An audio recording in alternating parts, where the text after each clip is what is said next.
તો રાજકોટ શહેરમાં અસામાજિક તત્વો સામે તંત્રે મોટી કાર્યવાહી કરી છે। આરોપીઓના ઘર પર દાદાનું બુલડોઝર ફરી વળ્યું હતું। રાજકોટ પોલીસે 38 જેટલા હિસ્ટ્રી શીટરોના ગેરકાયદેસર બાંધકામો તોડી પાડ્યા હતા। પોલીસ બંદોબસ્ત સાથે મહાનગરપાલિકાના ઉપક્રમે રૈયા ચોકડી પાસે પરશુરામ ચોક નજીકથી આ કાર્યવાહી કરાઈ હતી। આરોપીઓ વિવિધ ગુનાઓમાં સંડોવાયેલા હતા।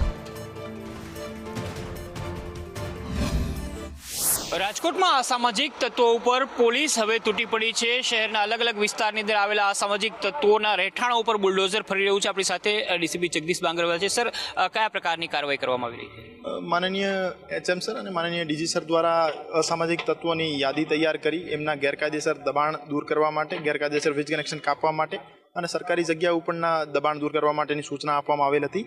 આ સૂચનાની અનુપાલનાના ભાગરૂપે આજે માનનીય CP sir Brajeshkumar Jha sir અને additional CP sir Mahendra Bagadiya સરના માર્ગદર્શન હેઠળ યુનિવર્સિટી પોલીસ સ્ટેશનમાં 38 જેવા ગુનેગાર જે છે એમના 55 કરતાં વધારે ગેરકાયદેસર બાંધકામ દૂર કરવાની કાર્યવાહી કરવામાં આવેલ। આ જે આરોપીઓ છે એમના વિરુદ્ધ 8 થી 10 એવરેજ એક આરોપી વિરુદ્ધ ગુના દાખલ થયેલા છે, જેમાં હત્યાનો પ્રયાસ, લૂંટ, મારામારી અને પ્રોહિબિશનના ગુના દાખલ થયેલા છે।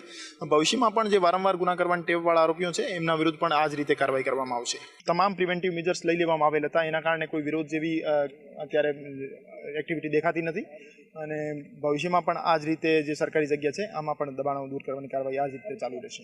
બિલકુલ, આ હતા ડીસીપી જગદીશ બાંગરવાલ। તેમનું કહેવું છે કે જે કોઈ પણ અસામાજિક તત્વો છે તેમની સામે સરકારની સૂચના મુજબ, ગૃહ વિભાગની સૂચના મુજબ કાર્યવાહી છે તે કરવામાં આવી છે। આજે એક બે નહીં પરંતુ 38 જેટલા આવા તત્વો છે કે જેમના ગેરકાયદે રહેઠાણો છે તેના ઉપર પોલીસનું એટલે કે દાદાનું બુલડોઝર છે એ અત્યારે ફરી વળી રહ્યું છે।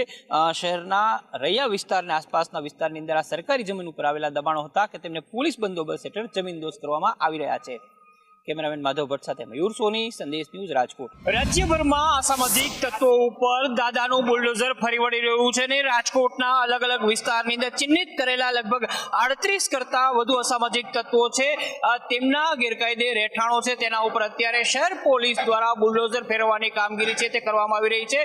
શહેરના પશ્ચિમ વિસ્તાર રૈયા ખાતે આવેલા અસામાજિક તત્વોના અલગ અલગ જે ગેરકાયદે બાંધકામો છે, રહેઠાણો છે તેના ઉપર અત્યારે આપ જોઈ શકો છો કે જેસીબી વડે તોડફોડ છે તે કરવામાં આવી રહી છે। 1 થી 10 જેટલી સંખ્યામાં જેમના ઉપર ગુના દાખલ કરાયા છે એવા અસામાજિક તત્વો છે એમના નામ ચિહ્નિત કરવામાં આવ્યા હતા, એમના રહેઠાણો, એમના ગેરકાયદે બાંધકામો અંગેની યાદી તૈયાર કરવામાં આવી હતી અને ત્યારબાદ તમામ પ્રકારની જે કાયદાકીય પ્રક્રિયા છે તે પૂરી કરીને હવે શહેર પોલીસ છે તેના દ્વારા આ પ્રકારની કામગીરી છે તે કરવામાં આવી રહી છે। અત્યારે તમે જે દ્રશ્યો જોઈ રહ્યા છો રૈયાધાર અને રૈયા ગામની વચ્ચેના ગેરકાયદે બાંધકામોના છે ને આ તમામ ગેરકાયદે બાંધકામો છે તેના ઉપર શહેર પોલીસ ની હાજરીની અંદર બુલડોઝર અત્યારે ફરી વળ્યું છે। કેમેરામેન માધવ ભટ્ટ સાથે મયુર સોની, સંદેશ